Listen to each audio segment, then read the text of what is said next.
This little book about a shepherd boy who sells his flock to pursue his personal legend is the third best-selling book by a known author and the 25th most translated work of all time. Perhaps unsurprisingly then, it has a not insubstantial hatedom. But it's the dynamic of the hater base that I want to talk about because I think it says something interesting about how people think about reading and reading as an identity. But first, if you're new to the channel, hi, I'm Magpie. All my adult life, I've read 2 to 5 books most weeks.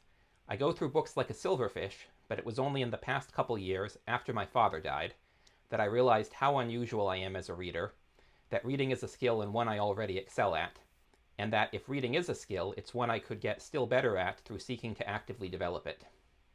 One of the ways I was trying to develop reading as a skill has been through expanding the kind of things I read, and I came across Paulo Coelho's The Alchemist as I was trying to read more contemporary literary fiction from around the world. It's an extremely unusual book. I think groundbreaking works tend to be, and for the first few pages I will admit I was uncertain, but I was hooked while still in the first chapter. After I finished the book, I reached out to the few people I know who read anywhere close to what I do. Nearly all of them had read and enjoyed The Alchemist. The one exception, the guy who runs the existentialist philosophy reading group I attend, seems to be avoiding it on account of how many people have told him he should read it. So okay, great. This book is one of the best-selling and most translated books of all time for good reason, right? It's a well-written book with an uplifting message that appeals to a wide variety of people from all walks of life and all around the world. Case closed. And then, about half a year after I read The Alchemist, I decided I was going to try to start a BookTube channel. This was like 7 months before my first such video actually came out, but the timeline isn't terribly important. What is important is that I started watching BookTube to try to understand what other people were doing, both to copy what I liked and to see which of my own ideas no one else was doing. And I noticed that The Alchemist kept popping up in lists of books to avoid. So then I searched Reddit and found that if a substantial portion of BookTube hates The Alchemist, it absolutely enrages a lot of self-identified readers on Reddit. Wherever you find people who are trying to read more instead of better, it seems like people view The Alchemist as a waste of a reading slot. The most common complaint I see seems to be that it's an overly simple book with an overly simple message. To which I would say, if it's such a simple book with such a simple message, how are you still managing to misunderstand it? Generally, from what I've seen, it seems like critics understand The Alchemist as a book with a simple moral. Follow your dreams no matter what the cost and everything will work out in the end. That is not the message I took away. Actually, it's almost the opposite. The protagonist following his personal legend takes him away from his lifelong dreams and through unexpected hardships, but it also takes him through opportunities for growth and ultimately triumph. Paulo Coelho, though himself Catholic, has been heavily influenced by Sufi ideas, and The Alchemist is a Sufi teaching fable disguised as a novel. One point that Idris Shah repeatedly made in his writings on Sufism is that Sufi teaching fables frequently have multiple levels of meaning targeted at different audiences. Another point Shah frequently makes about Sufi teachings is that they often point at things that you cannot clearly express, only develop an intuition of through direct experience.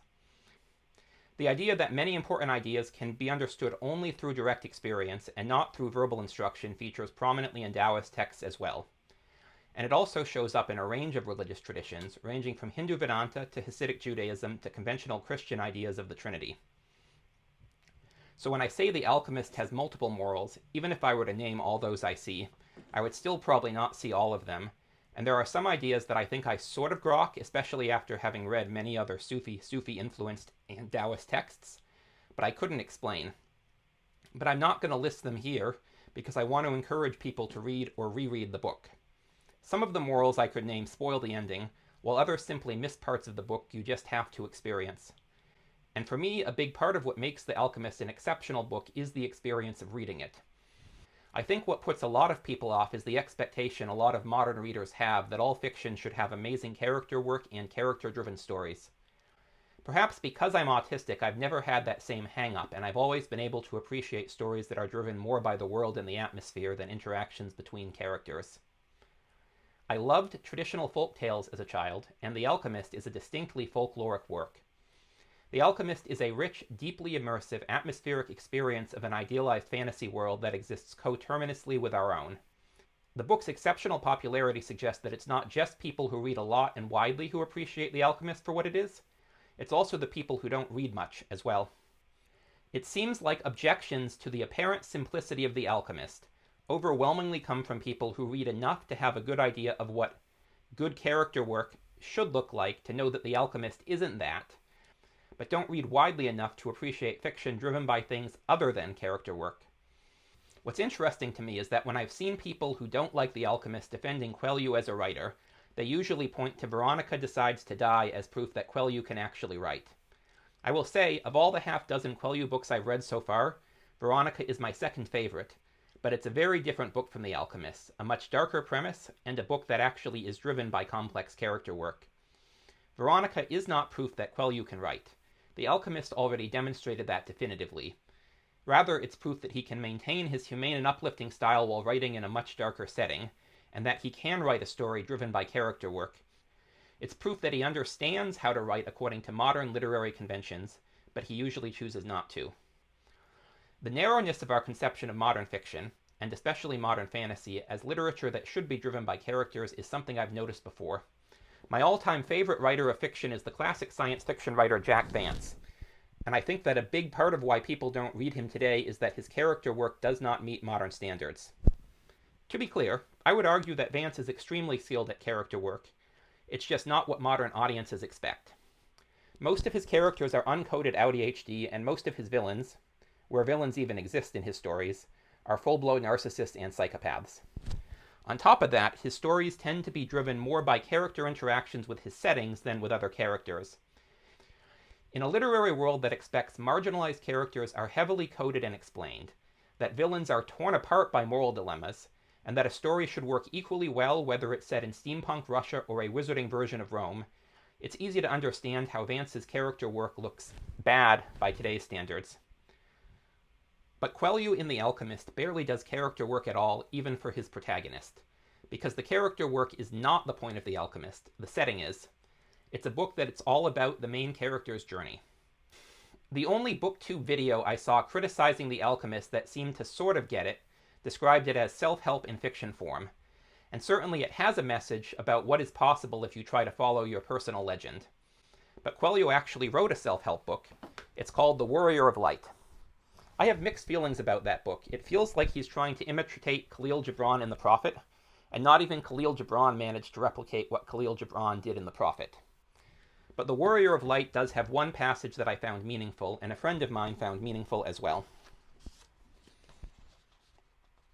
"I've been through all this before," he says to his heart. "Yes, you've been through all this before," replies his heart, "but you've never been beyond it." Then the warrior realizes that these repeated experiences have but one aim: to teach him what he does not want to learn. The Alchemist isn't about how to make your life better. It's a book about how your life could be better. It's not about showing you how to follow your personal legend, but about planting the idea that that's possible to do. The idea of the personal legend aligns with a whole lot of other similar ideas from psychology and self-development literature. It's a different window onto the same ideas expressed in James Carse's Infinite Game, Carole Dweck's Growth Mindset, and Stephen Covey's Abundance Mentality, among many others. The Alchemist falls into a category of books that I think of and sometimes refer to as getting out of my own head books.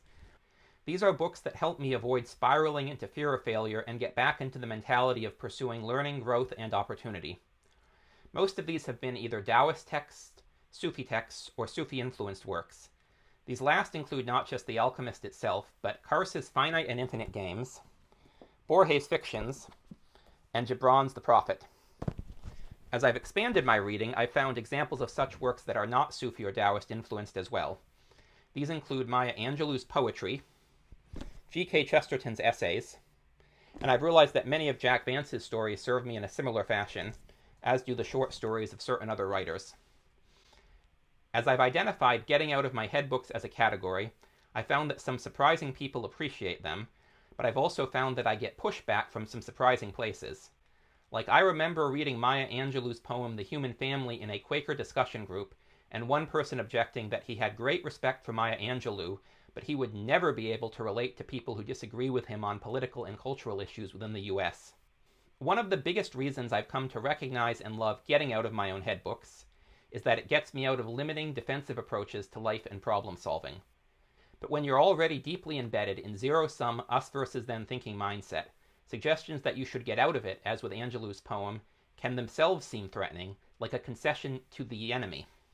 And I get the impression that similar dynamics are in play with a lot of the knee-jerk reactions I see to The Alchemist. At the very least, I see defensiveness in zero-sum thinking. If you're focused on reading more books because you feel like you aren't reading enough, then you also want more out of your books. More characters, more complex characters, more character conflicts, more world building. Coelho takes a stripped-down, less is more approach in The Alchemist, but while it is in many ways a simple book compared to Tolkien, Martin, or Erikson, it is by no means a simplistic book. Coelho did not write a contemporary fantasy novel with The Alchemist. He wrote something much better. It is one of very few books I would recommend to most people without knowing much about them. But if you've read The Alchemist and found that it was infuriatingly simple, I feel like I do know a bit about you. You probably consider yourself a reader, or at least an aspiring reader or a former reader, as a matter of identity. You are frustrated that you don't read more. You look for books with complicated characters, character interactions, and world building. Books that will feel worth your time. And those things are all fine, as they go. But if you're judging all books by that criterion, you're missing out on a vast swath of human literary production across time and cultures. More than that, you're missing out on a change of perspective that could transform not just how you approach reading, but how you live your life. If you read The Alchemist and you found yourself frustrated by the apparent simplicity, and if you feel like I described your feelings on reading pretty accurately a few sentences back, I would strongly encourage you to read it again. It's not a lengthy book. But this time, read it for what it is, an aspirational world to get lost in and a tool to help you break out of your own self-limiting beliefs. And if you've already read The Alchemist and liked it, if you already understand what I mean by getting out of my own head books, here are a few of my other top getting out of my own head books you might also like. And if you understand what I mean by getting out of my own head books, if you have some of your own, I welcome suggestions in the comments, or by email, but comments mean other people will see and may benefit from them as well. Thank you for watching, and if you like this video, check out my first video, Lessons from My Father's Library.